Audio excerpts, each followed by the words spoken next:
Aí aqui tem uma ilustração um pouco melhor sobre.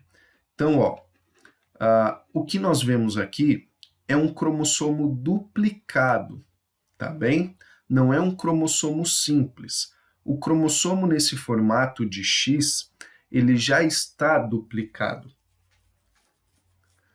E aí o que nós vemos? Que esse cromossomo visível, ele é feito por uma cromatina. E essa cromatina, que é enrolada sobre ela mesma, é formada pela molécula de DNA. Então, qual é a diferença entre DNA, cromatina e cromossomo? A diferença é o estágio em que esta molécula se encontra. Então, o DNA é a molécula totalmente desenrolada. A cromatina é quando essa molécula se enrola sobre ela mesma. E o cromossomo é quando a cromatina se enrola sobre uma proteína. E aí forma o cromossomo visível ao microscópio óptico. Então, o que nós estamos vendo aqui? Ó, nós estamos vendo a enzima DNA polimerase encaixando e organizando os nucleotídeos soltos no núcleo, de acordo com a sua afinidade química das bases nitrogenadas, no sentido 5' 3'. Aqui também. Ah, mas lá em cima estava diferente. Tudo bem, mas ó, se a seta está apontando da direita para a esquerda, quer dizer que o 5' é aqui e o 3' é aqui. Então, o 5' começa na direita e o 3' é para a esquerda. E o mesmo vale aqui para baixo. 5' é da esquerda para a direita, tá bem? E aqui a a enzima DNA helicase rompendo as bases de hidrogênio para separar essa dupla fita, tá certo?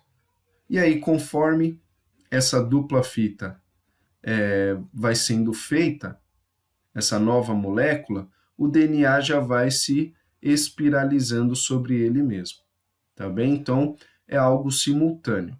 Vai abrindo, a DNA helicase vai abrindo, a DNA polimerase vai encaixando e a DNA ligase vai ligando e o DNA vai sendo feito dessa maneira. A duplicação do DNA é feita dessa maneira, tá bem?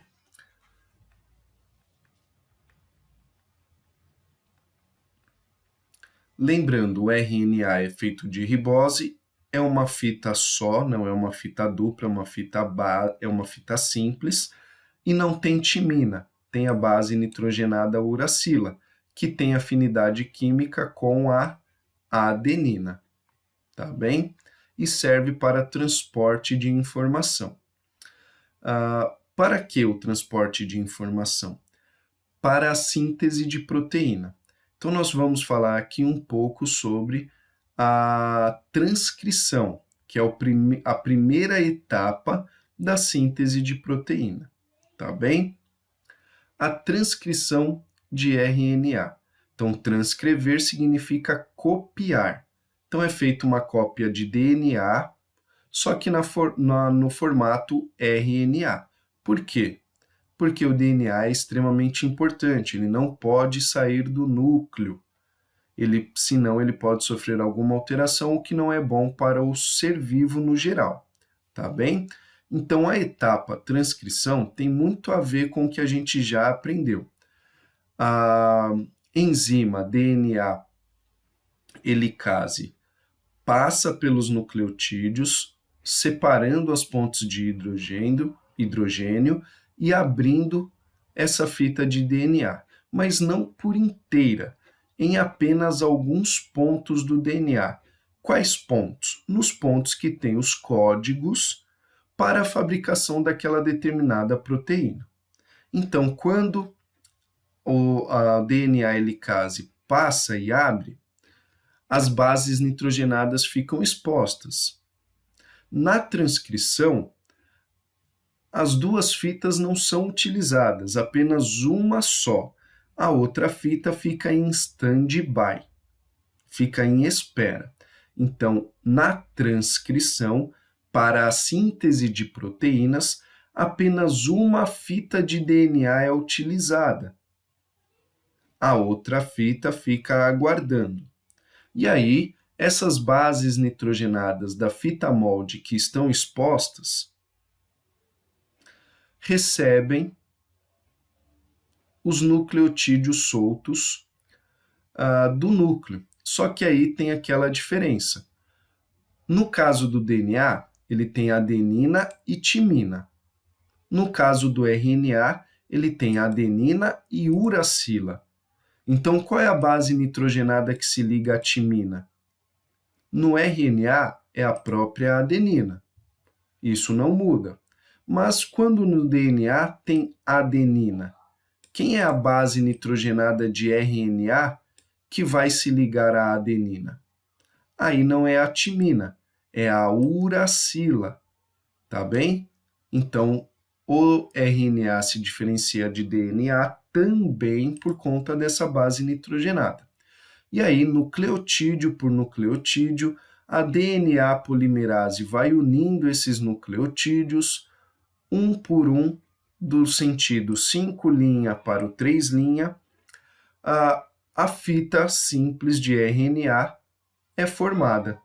E aí, esta fita de RNA é uma cópia deste trecho de DNA.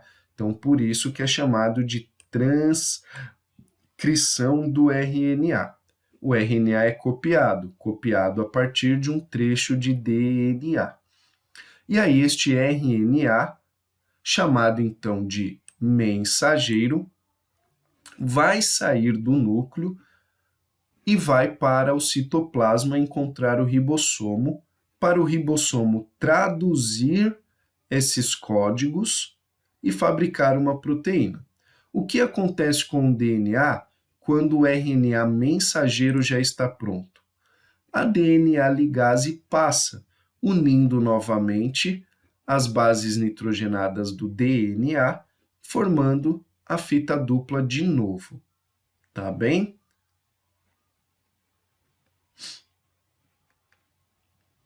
Vitaminas, vocês farão a tabela. Só lembrando, vitamina e sais minerais, numa coluna. Fonte, então qual é o alimento que oferece essa vitamina? A função dessa vitamina no organismo e a deficiência dessa vitamina ou do sal mineral, hein? Vocês o farão também sobre sal mineral. A deficiência no organismo, tá bem? Uma coisa, existem as vitaminas lipossolúveis, que se dissolvem em gordura, então são absorvidas pelos intestinos quando estão na presença de gordura, e as vitaminas hidrossolúveis, que são absorvidas pelos intestinos quando estão na presença de água. Então, isso é importante entender também pelo seguinte: eu vou fazer uma dieta, eu não vou comer mais nenhum tipo de gordura, nem a que está presente na própria carne. O que pode acontecer? Você ter falta de vitamina D, E, K, A, tá bom? Já que você não come gordura, como que o organismo vai absorver essas vitaminas? Tá certo? O capítulo chega por aqui. Respondam o questionário. Qualquer dúvida, vocês me procurem no grupo, por favor. Assistam essas videoaulas. Eu saberei que vocês assistiram essa videoaula em específico, porque nessa videoaula eu pedi uma atividade, que é a tabela de vitaminas e sais minerais. Então assistam e façam a atividade. Qualquer dúvida, me procure. Abraço, até o próximo capítulo, até a próxima unidade.